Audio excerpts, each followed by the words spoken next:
La política. La política. Eso que aparece en forma de panfletos cada 2 años. Y el comienzo de la campaña con vista a las próximas elecciones. Y en realidad está cuando elegís el noticiero que mirás. Gracias, por eso nos elegiste. Si le regalás un poco de azúcar a tu vecina. que un pobre estuve en la... O incluso cuando decimos. No, yo a mí no me interesa la política. No hablen de política. Un podcast que hace todo lo contrario. Todo lo contrario. Segunda temporada.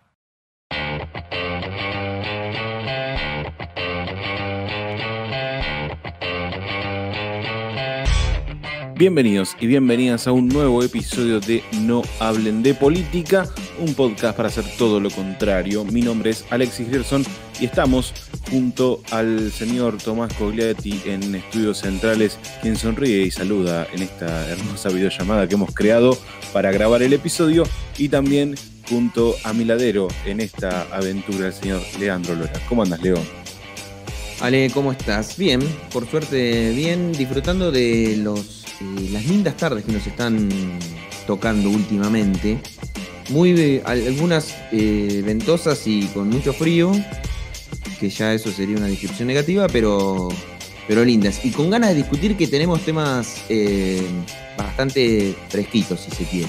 Sí, hay de todo para charlar hoy porque han primado varios sentimientos durante estos últimos 7 días que discutiremos en este nuevo episodio, el número 14, que además les recordamos que lo pueden escuchar en cualquier momento en Spotify y también en nuestra cuenta de YouTube, pero además les agradecemos también a la gente de Radio Universidad que nos brinda un espacio todos los lunes a las 7 de la tarde, Radio Universidad 90.1, así que si nos estás escuchando por la radio, te mandamos un abrazo y te agradecemos que estés junto a nosotros. Sí, la verdad que es un canal más para que nos puedan escuchar. Antes de arrancar, yo quisiera hacer una breve reflexión. Yo sé que cuando digo breve a veces no cumplo tanto con eso, pero quiero hacer una reflexión sobre lo que pasó en el episodio anterior, particularmente con mi fervor, podríamos llamarlo de alguna manera. Porque no es que hubo mucha repercusión, pero sí hubo como mucha atención en torno a que estaba como enojado. Y hay muchas cuestiones que me gustaría por lo menos abandonar o retrucar, pero me voy a ir centralmente a lo que tiene que ver con el enojo. Yo no estoy tan cómodo con mostrarme enojado, más allá de que es una obviedad que tiene que ver con que uno se enoja con distintos temas, y que incluso la política, y sobre todo cuando a uno le interesa en particular, suele enojarse cuando ve que es difícil plasmar ciertas ideas o que es difícil comprender ciertas otras. Pero yo creo que estoy un poco en contra con eso, porque me parece que la propuesta que nosotros hacemos en No Hablen de Política no es para indignarnos. Incluso fue un episodio el anterior en el que hablábamos de que con la indignación no alcanza, y que tenemos además que discutir un poco más en profundidad que solamente indignarnos con algunas de las cosas que pasan. Y yo siento que tal vez al enojarse, la atención pasa hacia el lado del enojo y tal vez borra un poco o viene a ocultar la posibilidad de profundizar en el análisis. Así que mi propuesta y mi desafío es tratar de enojarme lo menos posible, porque me parece que no contribuye en sí enojarse al análisis, y no sé incluso si le aporta al podcast y a No Hablen de Política el hecho de mostrarse enojado. Yo creo que nadie quiere escuchar un podcast de gente enojada o que se indigna, sino en todo caso de que podamos brindar algunas líneas de análisis para poder continuar discutiendo. Para indignarse ya hay un montón de otras personas que se indignan y que incluso son seriamente cuestionadas, porque lo único que hacen es mostrarse indignados, indignadas. Así que prometo tratar de trabajar para indignarme o enojarme lo menos posible. Y no, vas a terminar en una marcha del 17 de agosto en cualquier momento. Claro, no, ese ya sería como el zoom del enojo. No hay vuelta atrás de eso. Claro. Hablamos de la marcha del 17 de agosto y post promesa, nos metemos de lleno en el tema número 1. ¡Ay, esta marcha no se quita! ¿Quién lo convocó? Bueno, no queda claro. No. Dice, yo no lo convoqué. Sectores opositores al gobierno nacional se expresaron el pasado lunes, volviendo a demostrar que hay un rejunte de reclamos, Fundamentalmente por la reforma de la justicia. quejas Que nos respeten, que nos dejen ir a trabajar. y molestias Feliz de venir porque estoy harta que los peronistas nos tomen el pelo. que en términos generales se agrupan en torno a posiciones anti. ¿Qué parte de la reforma judicial no le gusta? Ninguna. Aunque la justicia no esté andando bien, La idea de ganar la calle, la pandemia, el juego de la oposición, Yo digo, ¿cuánto tiempo demora eso en explotar? suma, resta, quiénes ganan y, ojo, quiénes pierden. Ay, esta grasa no se quita. El 17A, también denominado Caravana por la República y la Marcha del Contagio, fue una serie de protestas y banderazos contra el gobierno que ocurrieron el 17 de agosto de 2020 en Argentina durante la pandemia por coronavirus. ¿A qué me estoy refiriendo? En Wikipedia hicieron un artículo acerca de lo que pasó el lunes pasado y es muy curiosa las dos denominaciones. Habla de dos miradas completamente antagónicas. La Caravana por la República y la Marcha del Contagio pasaron y yo me atrevo a tener una tercera posición, como muchos las tienen en otros aspectos de la vida, y la voy a denominar Elige tu propia marcha. ¿Vos cuál elegís, Leo? Está buena la pregunta. Me gusta porque justamente una de las cosas que se advertía es cómo se la nomina, ¿no? Sí. ¿Cómo se la nombra? Están quienes la nombran como marcha, quienes la nombran como marcha del odio, están quienes la nombran como marcha anticuarentena, marcha irresponsable, están quienes le dicen banderazo. Es muy interesante, miren, para quienes nos escuchan y obviamente advierten las artísticas, uno de los ejercicios para, sepan que los tres editamos las artísticas, entonces un ejercicio que hacemos es repasar todos los archivos audiovisuales que existen para poder buscar los sonidos, los testimonios y demás que incorporamos. Y a partir de ahí hacemos un repaso bastante amplio por un montón de lugares y es llamativo que medios de comunicación lo llamaban banderazo, ¿no? Y qué medios de comunicación no lo llamaban banderazo, lo llamaban, no sé, marcha o le ponían otros títulos. ¿Cómo lo veo yo? A ver, a mí me parece que hay una discusión incluso a la hora de la manifestación pública que es necesaria. Porque hay un montón de manifestaciones que se hacen. Y que lo que pasa es que no todas cobran la relevancia que tiene esta en particular, y desde ya que si tenemos que hilar fino, nos encontramos con que hay un trabajo mediático fuerte para potenciarla, y particularmente de aquellos sectores empresariales y mediáticos que no están a favor del gobierno, que ya sabemos quiénes son. O sea, la verdad que no vale la pena insistir en eso, que ya es archiconocido. Pero hay un montón de otras manifestaciones que también se realizan, y no se las condena en términos de atentar contra la cuestión sanitaria, ¿no? ¿Por qué? Me parece también que en la discusión en torno a si se atenta o no contra la cuestión sanitaria, desde ya que hay una lectura, entiendo que política en torno a eso. Lo que pasa es que lo que se pone en discusión es la importancia o no que tiene el hecho de manifestarse en este contexto, ¿no? Dada la urgencia o la emergencia que puede implicar una necesidad de manifestarse, vos podés ser más tolerante o menos tolerante partiendo de la base de que cualquier manifestación en sí es grave y es serio para la situación sanitaria que atraviesa el mundo, pero particularmente la Argentina. Sin embargo, manifestaciones en el mundo, en Estados Unidos, o por ejemplo contra la quema por la ley de humedales en el litoral en la Argentina, se han realizado manifestaciones y nadie dice, che, hay una pandemia, que hacen manifestándose. A ver, yo particularmente quiero hacer énfasis en este tipo de manifestaciones. Digo, si uno tiene que hacer una caracterización, hubo 3 grandes marchas. La primera fue caracterizada por los libertarios, toda esta cuestión de los libertarios, donde fueron marchas muy pequeñas, en las cuales se hacía mucho énfasis en el discurso, ¿no? La segunda fue marcada por la violencia, agredieron a periodistas,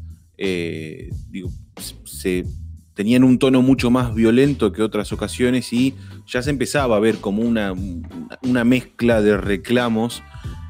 Si hay algo que caracteriza la última marcha fue el caos. El caos, por lo general, cuando uno lo denomina así por así, cuando uno busca conceptualmente, encuentra primero un caos de conceptualización acerca de qué era la marcha. Había gente que estaba en contra de la cuarentena, había gente que estaba en contra de la reforma judicial, había gente que estaba en contra del gobierno, había gente que estaba en contra de Cristina, vicepresidenta, había gente que estaba en contra de que el chino de la esquina le cobre 2 mangos más algo. Pero un caos también por la cantidad de gente, y ahí es donde yo hago énfasis quizás en la característica más singular que tuvo la movilización, que es que fue masiva. A ver, se hablaba de una mega masividad, se hablaba de que si el kirchnerismo, el peronismo saliera a las calles, habría 6 veces más la cantidad de gente que hubo. Bueno, no quiero entrar en esa comparación, pero sí quiero decir que fue masiva. ¿Por qué? Porque para las movilizaciones que tenemos desde marzo hasta acá, hubo muchísima gente, muchísima. Y si uno lo traslada a lo que sucedió en las ciudades del interior del país, de la provincia y del país, encuentra masividad, porque hubo al menos un centenar de personas, por ejemplo, en la ciudad donde grabamos esto, que es Olavarría, porque hubo centenar de personas en Tandil, porque superaron las personas en localidades de otras provincias. Córdoba fue impactante por momentos. Fue una movilización marcada por la cantidad de gente que fue. Y eso me parece que es un dato que no se puede dejar pasar, sobre todo porque el famoso dicho a río revuelto ganancia de pescadores, no fue casual la presencia de Patricia Bullrich en el lugar, aún con toda esta confusión acerca de si el PRO convocó o no convocó. Tampoco es casual el tuit de Macri después de la movilización. Habla de un resultado positivo en torno a cómo se convocó, qué se generó, cómo se potenció. Obviamente los medios de comunicación juegan un rol fundamental. ¿Y cuál fue el resultado? El resultado es que en la marea de reclamos hay dirigentes que están tratando de aprovecharse de esa marea de reclamo y lo hacen bandera. Y por eso elijo todo este camino para decir, la relación de hacer bandera un reclamo con un banderazo. Es como la representación final de toda esta situación. Hablamos de los libertarios al principio, ahora volvemos a mencionar a Patricia Bullrich, hablamos de Macri, entonces empezamos a juntar. Y yo creo que el caos ya no es tan caótico, empieza a tener un sentido, y me parece que es un sentido político más puro de lo que un poco veíamos al principio, que eran por ahí ideas sueltas, sin coordinación. Es como un movimiento que empieza a tener organización en el caos, lo cual es muy curioso, es muy complejo, y me parece que ya no es esto de empecemos a pensarlo como, sino que hay que pensar esto. Y me parece que estamos ante las puertas de probablemente una posible oposición ortodoxa en Argentina, ya no tan en una posición moderadora como Horacio Rodríguez Larreta, María Eugenia Vidal, dentro de la Alianza Juntos por el Cambio, el mismo radicalismo en ciertos sectores. Estamos hablando de algo un poco más duro, y me parece que con características un poco más peligrosas a la hora de entender el funcionamiento de las instituciones democráticas. Sí, sobre todo porque hay yo comparto lo que estás diciendo. Sí reconozco que hay un rejunte de posiciones y de reclamos que se mezclan, que para mí tienen un fuerte contenido, en principio antigobierno, eso me parece que es lo que unifica fuertemente. Y me parece que también hay que tener en cuenta que el gobierno está desde hace 8 meses. No nos olvidemos que estamos ante un gobierno que hace 8 meses que asumió la presidencia, y que hay un 40% que no lo votó.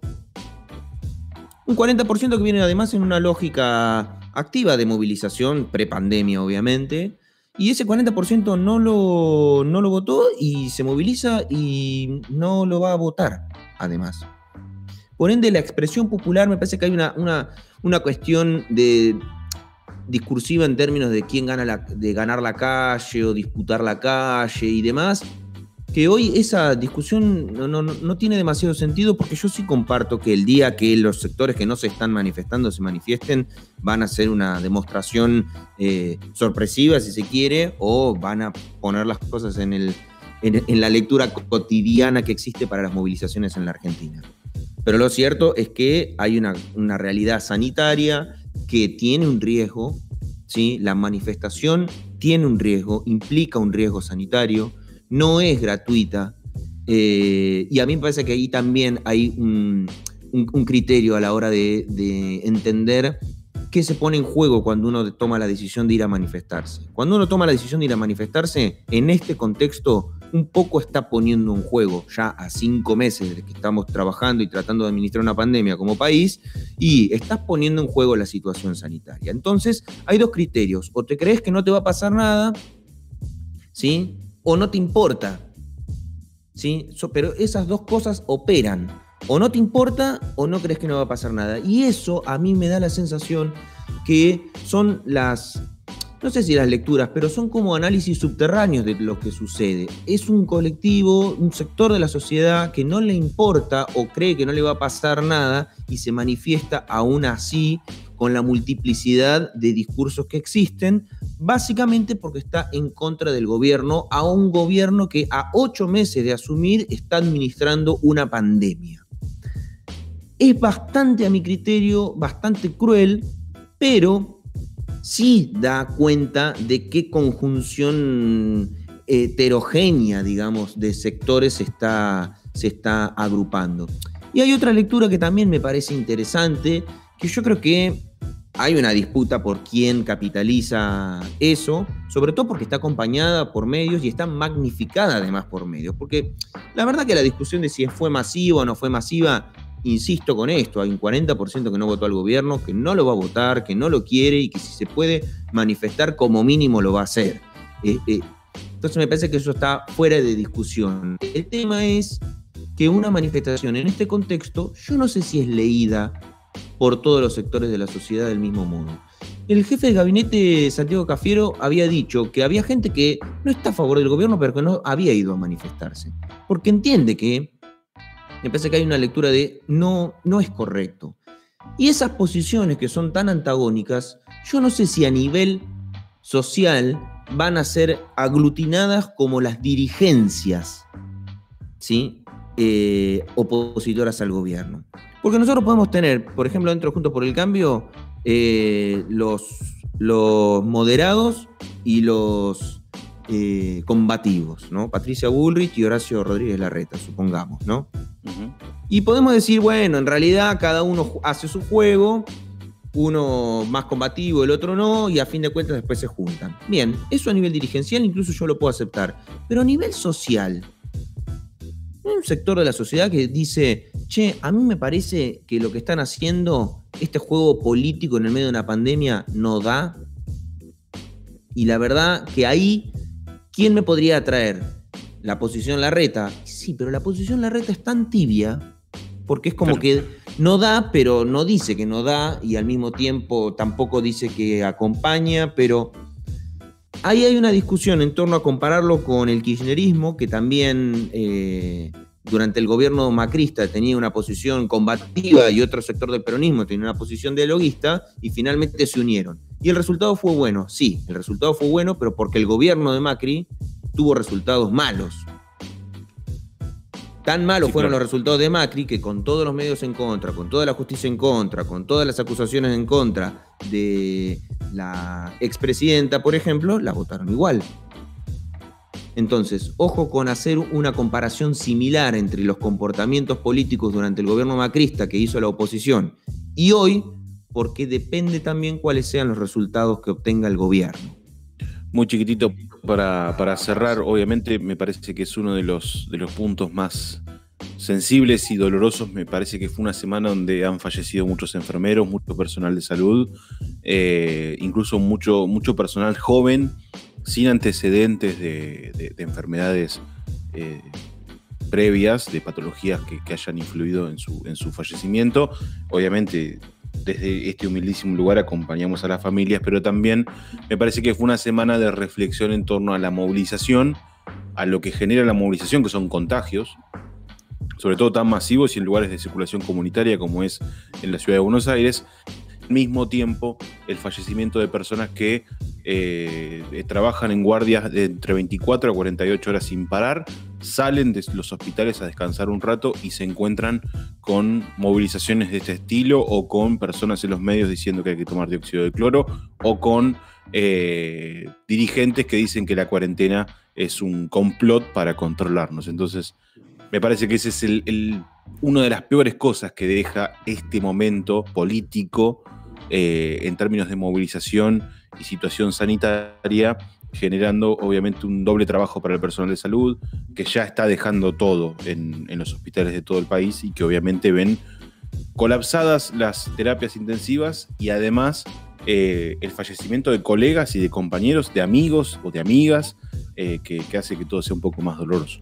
Sí, una de las preguntas que nos hacemos en la artística es quiénes ganan, quiénes pierden, ¿no? Y yo creo que en este punto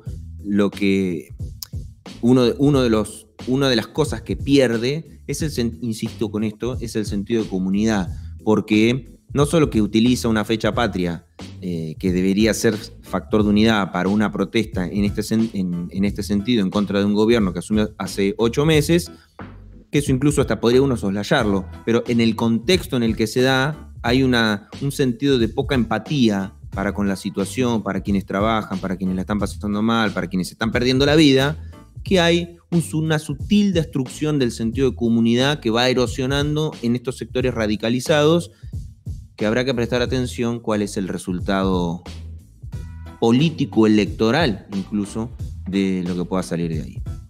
Dicho esto, nos metemos de lleno en el tema número 2.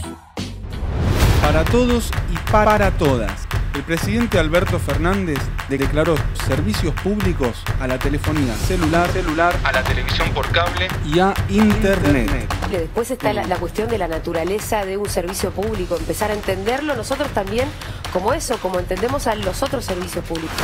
Al mismo tiempo, congeló las tarifas de todos estos servicios hasta el 31 de diciembre. Y se congelan los precios hasta el 31 de diciembre del 2020. Buena noticia.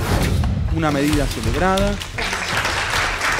necesaria y una nueva batalla con las mega empresas de servicios. ¿Quién es el principal actor en el negocio de la telefonía celular y servicios de internet y TV paga? El Grupo Clarín.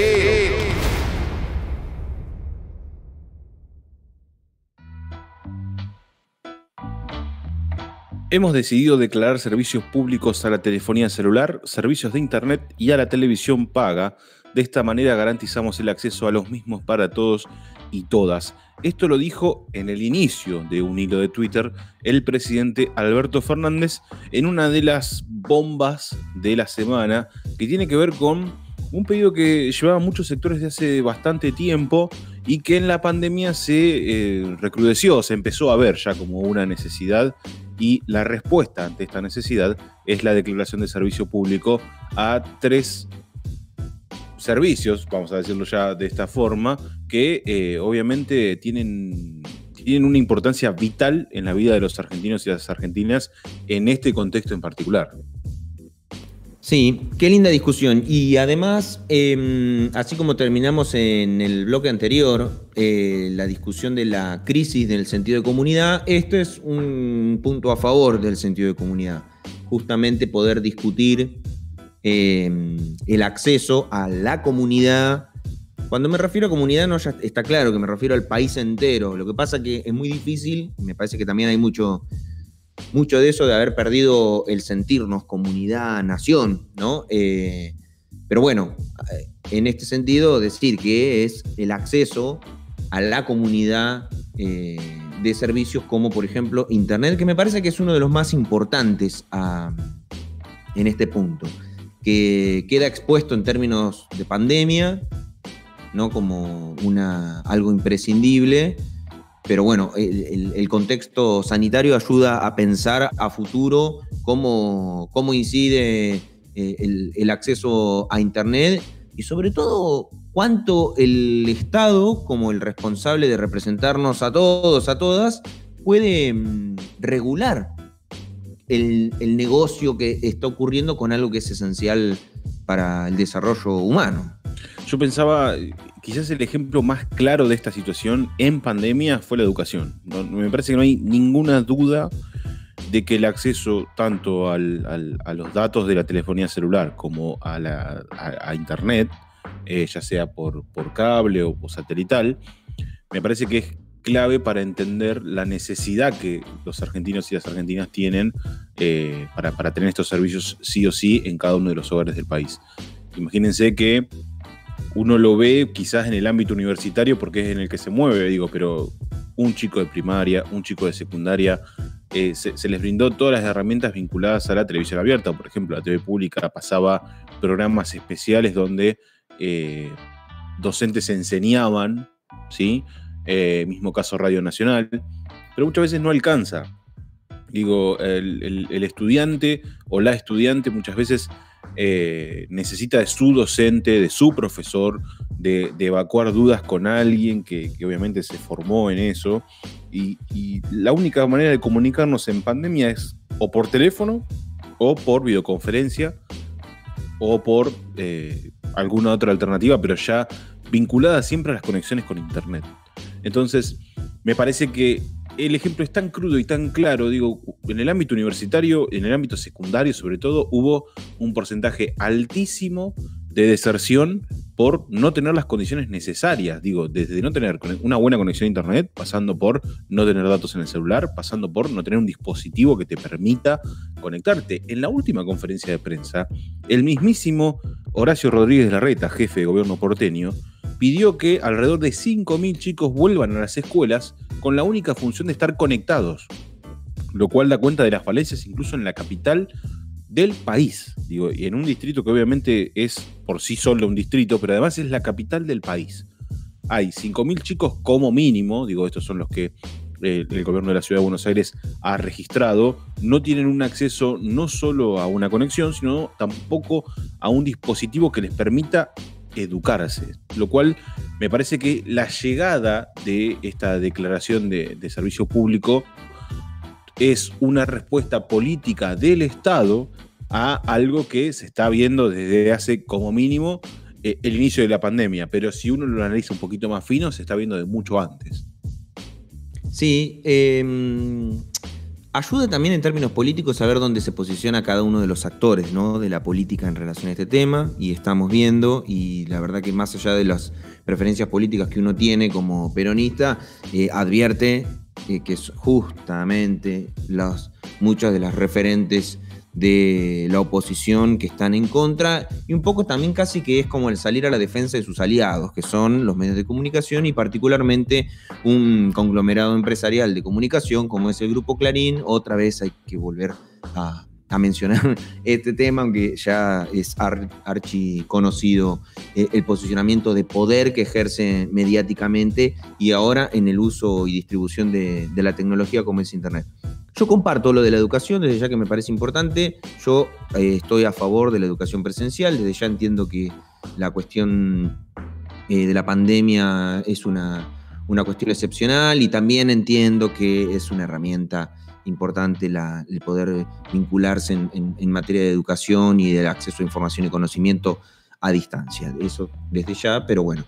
Pero lo que sí a mí me parece que en un mundo que justamente se está desarrollando y se ha acelerado en relación a la pandemia, en los vínculos y en el desarrollo de productos y producciones a través del uso de Internet, me parece que comienza a construir una brecha cada vez más grande dentro de los distintos sectores de la sociedad.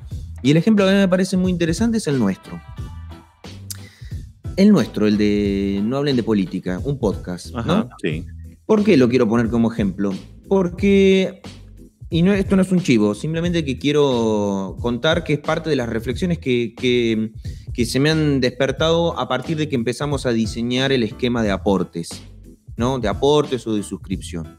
Para hacer un aporte o suscripción a No Hablen de Política, en conjunto con el newsletter Volver a las Fuentes, nosotros recurrimos desde ya a sistemas online que permitan que tener ese sistema para que la gente pueda realizarnos un aporte mensual económico, un aporte por única vez o lo que sea.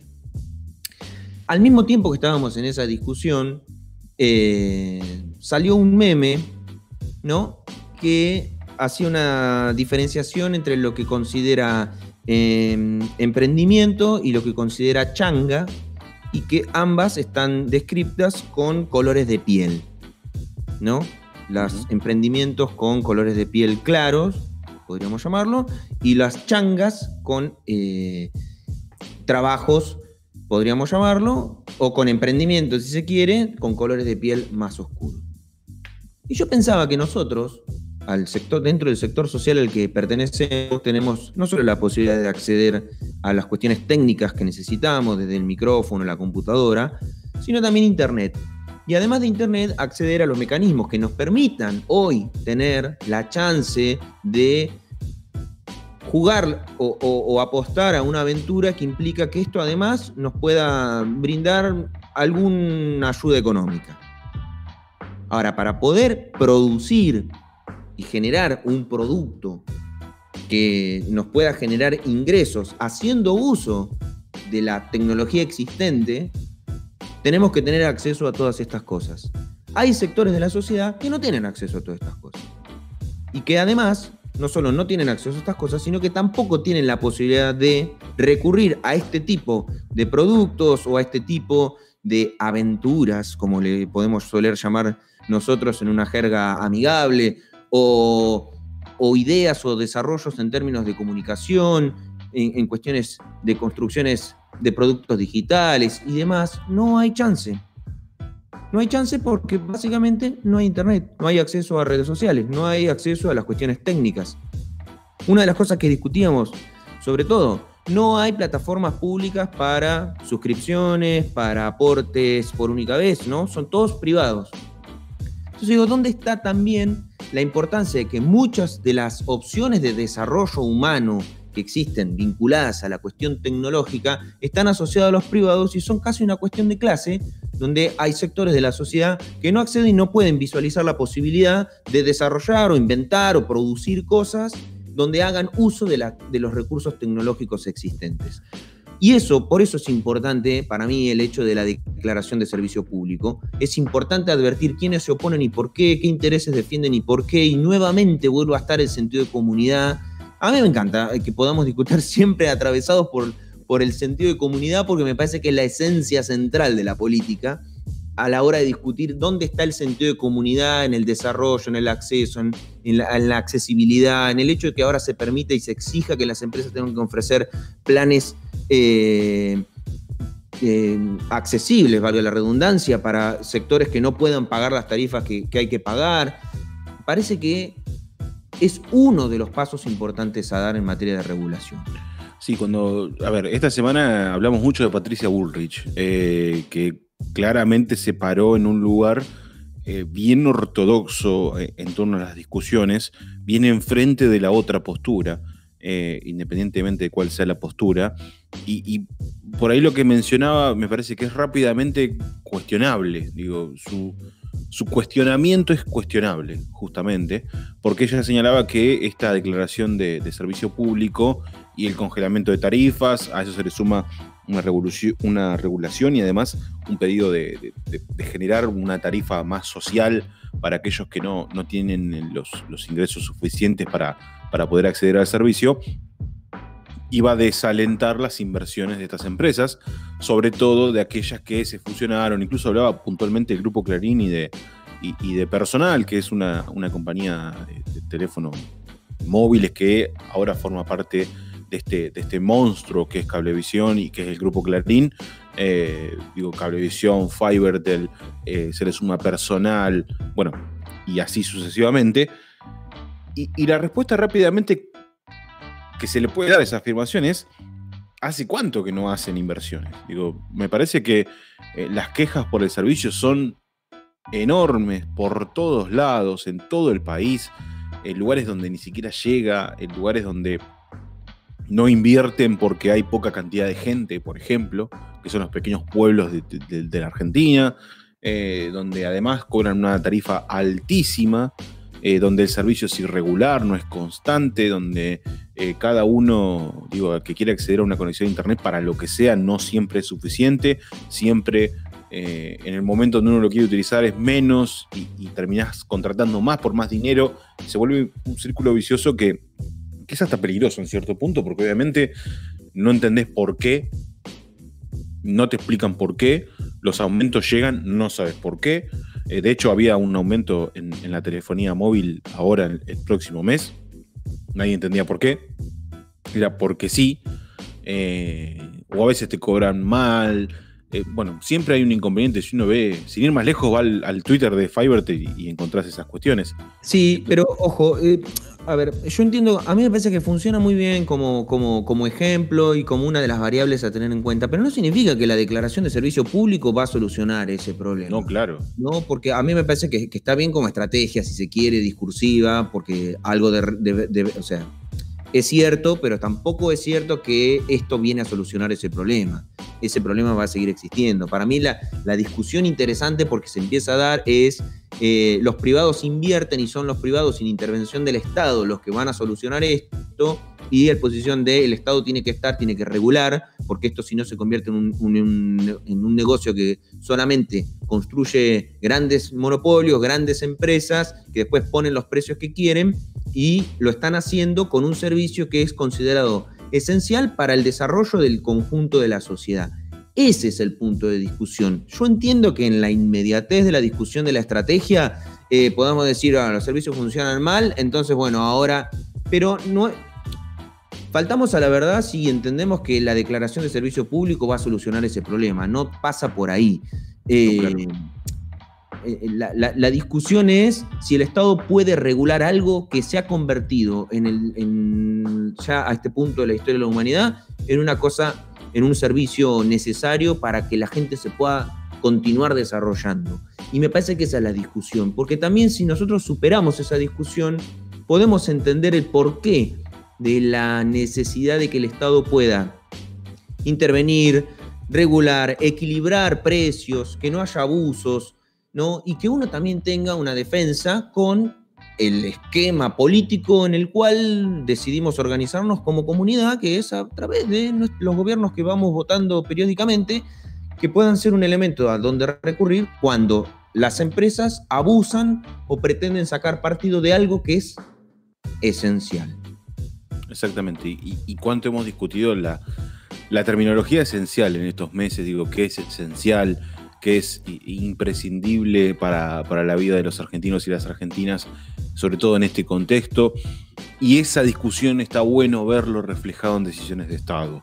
Creo que ahí está una de las llaves, que obviamente me parece que el análisis más profundo se verá no ahora, sino dentro de unos meses. Hoy solamente estamos evaluando una decisión. Ya ver una decisión implica como mínimo que haya un plan detrás, que haya una estrategia, que la iremos viendo con el correr de los meses. Ya hay alguna medida, puntualmente congelamiento de tarifas hasta el 31 de diciembre, no permitir cortar el servicio a aquellas y aquellos que no puedan pagar. Bueno, hay 2 o 3 medidas que ya te indican justamente las características de un servicio público o un servicio imprescindible para la vida de los argentinos, pero me parece que el análisis más profundo se va a ver dentro de unos meses, cuando se vea si se avanzó en inversiones, si no, si llegaron a acuerdos, si no, qué pasa, cuál va a ser la respuesta concreta y efectiva de los grupos que se vean afectados con esta decisión o que crean que se ven afectados con esta decisión, y obviamente la política.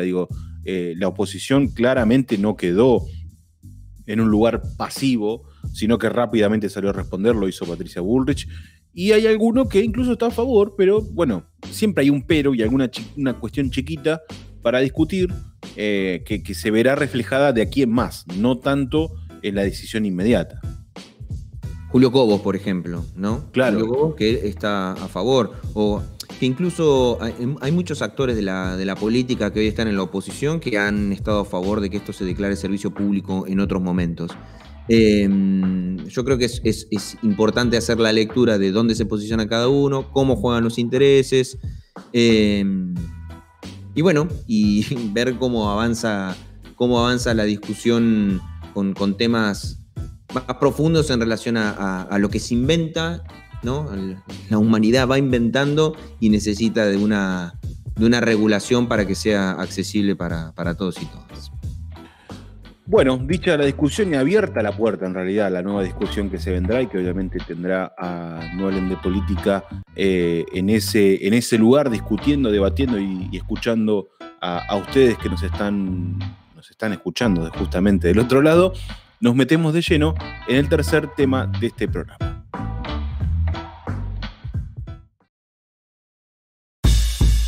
Con la frente marchita, Olavarría vuelve a fase 4.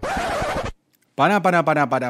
Olvídate de todo esto último. Olavarría sigue en fase 5 pese al aumento de casos. En el día de hoy tuvimos 19 casos positivos, de los cuales 13 son de una residencia de adultos mayores, 12 activos, un óbito.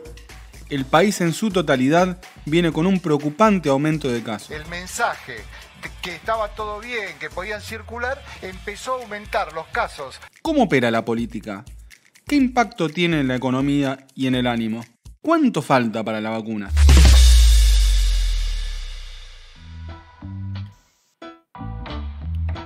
Cuando todo parecía que era el final de la fase 5 y el regreso a fase 4, finalmente se confirmó que vamos a seguir como estamos en Olavarría, al menos algunas semanas más, porque a pesar del incremento de casos mínimos que requiere la provincia en el sistema de fases, Olavarría tendría toda la situación controlada. Fue como un anuncio de última hora mientras grabamos el episodio de esta semana, por lo cual tenemos que hablar un poco de todo lo que ha acontecido en esta fase 5, sobre todo por la gran inversión que han hecho muchos sectores económicos que reabrieron, el sostenimiento, obviamente, de sectores más vinculados a lo gastronómico y todo un nuevo mundo que parece alargarse y estirarse en este dinamismo del avance o retroceso de los casos y del avance o retroceso de los permisos. Sí, es un caso paradójico, o no sé si tan paradójico. Para mí lo que le pasa a Olavarría en estos momentos es el claro ejemplo, o el ejemplo más claro, tal vez, ¿no? De esta negociación que hay entre, bueno, la política, la economía y la pandemia, si se quiere.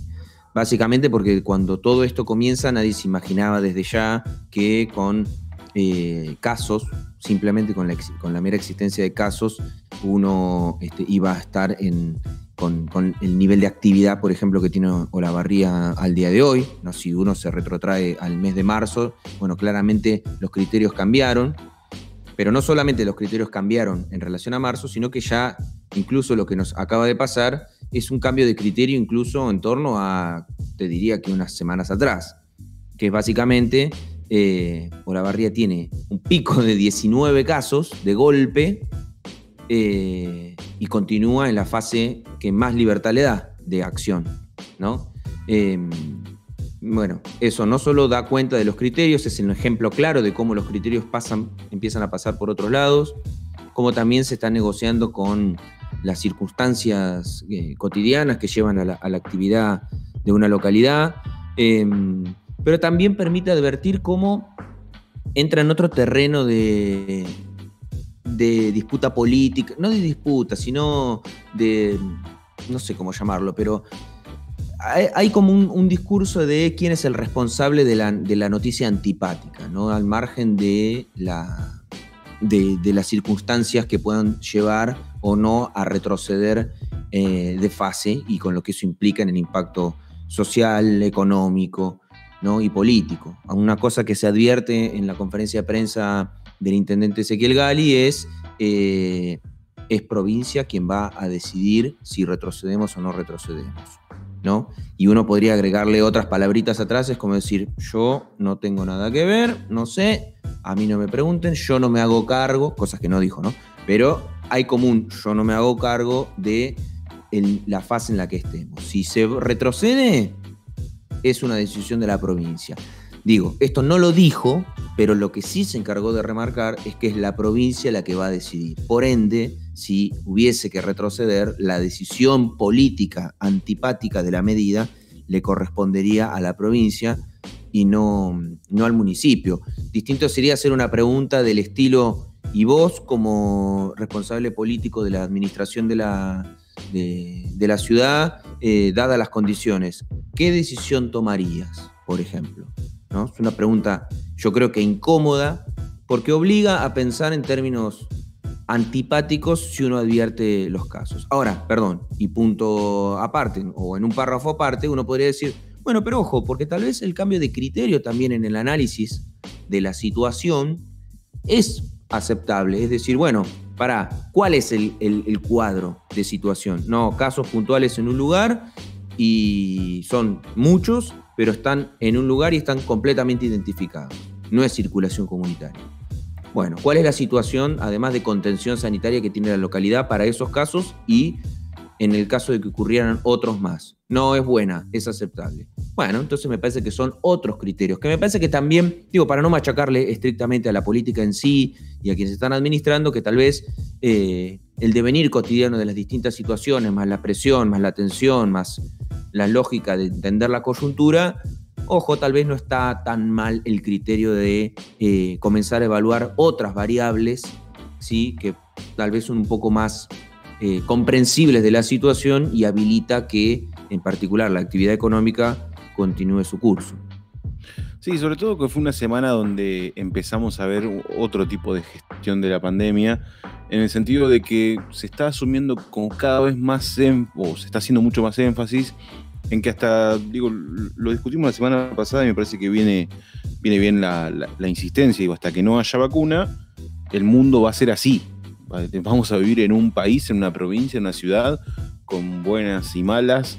Incluso cuando uno ve noticias o ve análisis donde ya se está hablando de las fiestas, con todo lo que falta para las fiestas, 25 de diciembre, 31 de diciembre, con todo lo que falta... Cuatro meses. Faltan 4 meses y ya estamos empezando a hacer entender a la población de que las fiestas van a ser distintas, que no va a haber grandes reuniones, que va a ser unas reuniones pequeñas, que no va a haber salidas, que obviamente la prevención de evitar grandes aglomerados de personas será como una de las claves. Y cuando empezás a analizarlo, a esta altura también ya se habla de que va a haber temporada de verano, pero todo con protocolo. Lo de Mar del Plata es tremendo, esto de que te exigen un hisopado para poder ingresar a Mar del Plata a veranear. ¿Cómo va a ser las playas? Uno piensa en las playas de Mar del Plata.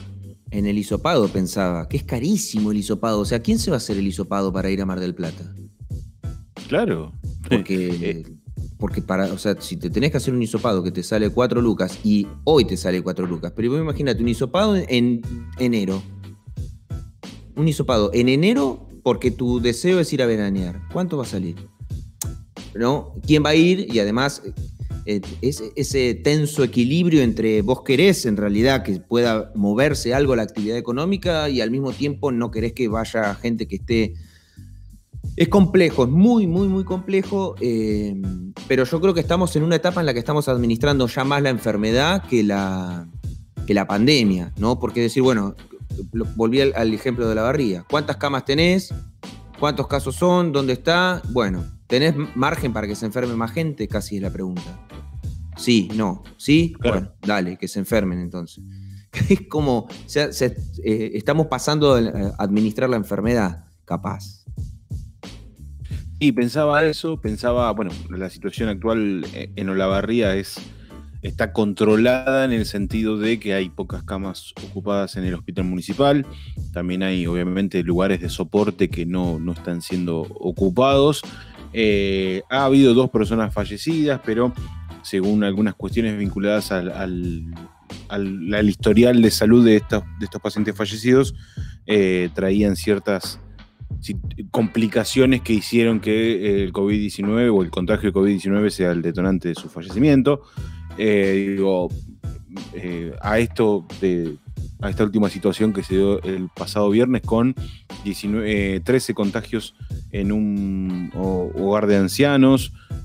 Me parece que habla de un cierto control que permite que la provincia diga, bueno, sigan así, total, si hay de a 2 o 3 casos por día se puede manejar, teniendo en cuenta la infraestructura de la ciudad y cómo se viene desarrollando la pandemia, que estimo debe tener criterios totalmente distintos a lo que sucede en partidos vecinos como La Prida, que por ejemplo tiene circulación comunitaria del virus y que por poco se está pidiendo no salir afuera o hacer la compra mínima que implique salir una sola vez en mucho tiempo porque te puedes contagiar en cualquier lado.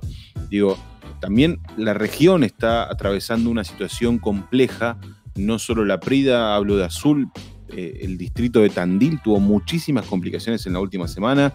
Estamos viendo que la fase 5 no alcanza, que es demasiado permisiva, pero también estamos viendo cómo ya no alcanza con el adentro, con la famosa única cura actual para el coronavirus, que es quedarse en nuestras casas, ya no alcanza.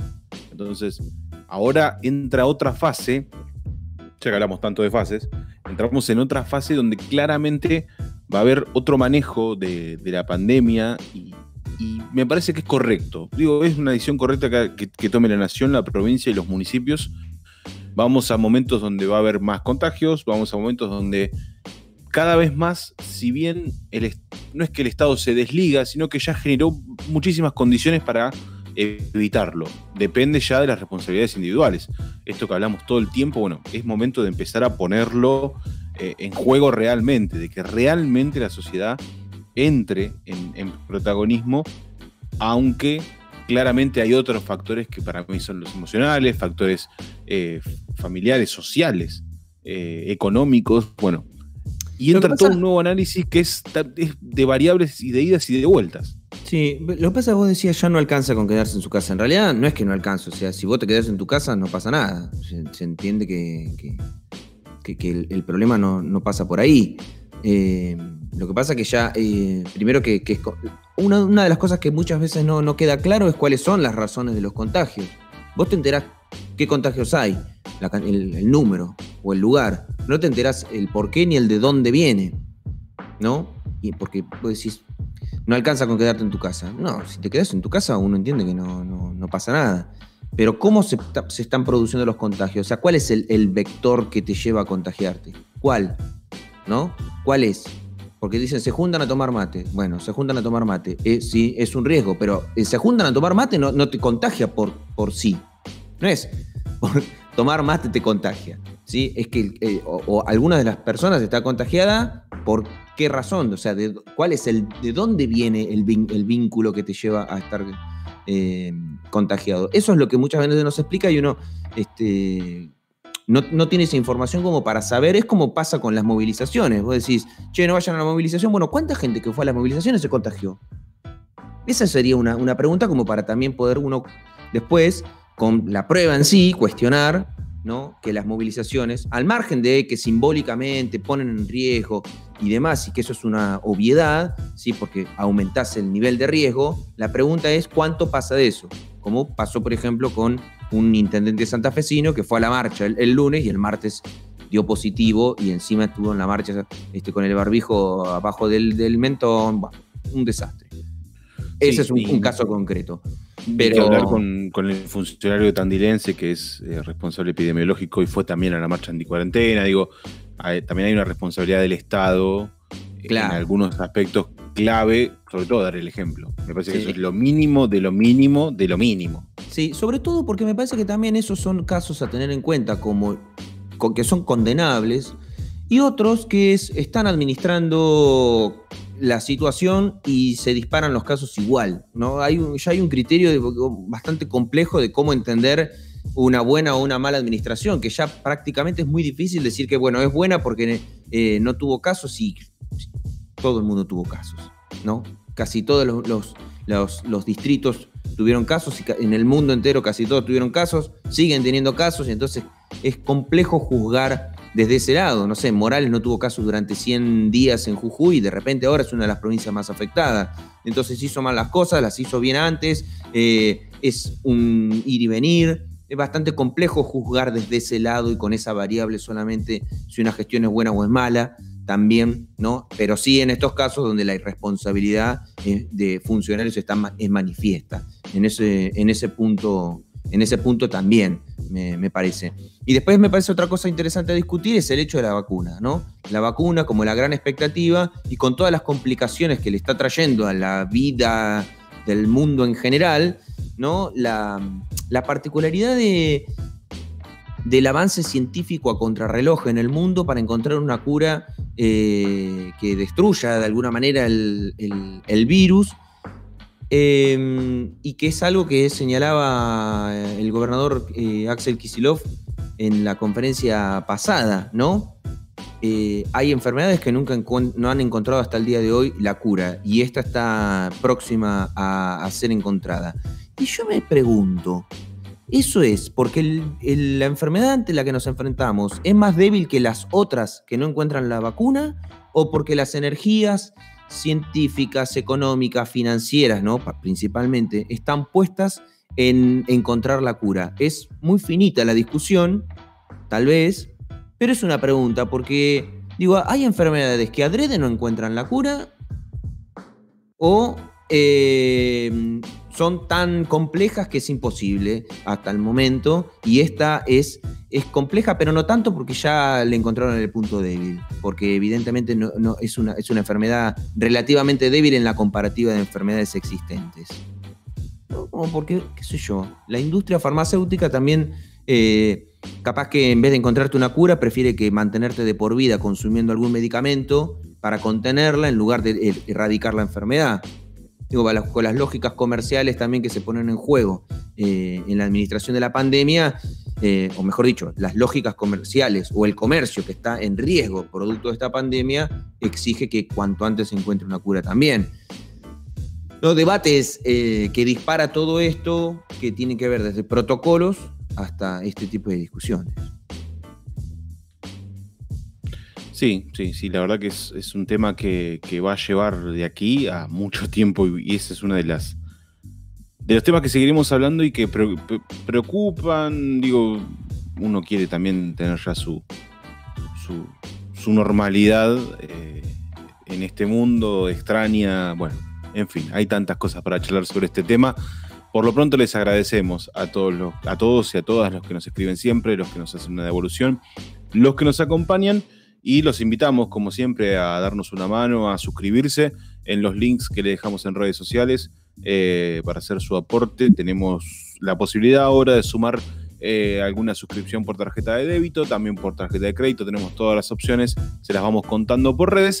Por lo pronto nosotros nos volvemos a encontrar la próxima semana en este podcast que está a punto de cumplir un año y que hemos denominado No Hablen de Política.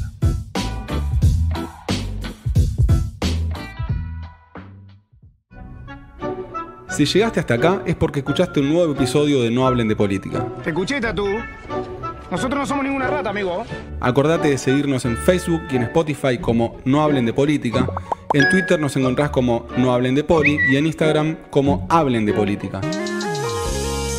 Sí, ya sé, es un quilombo, pero nadie dijo que hablar de política era fácil. Hasta la semana que viene.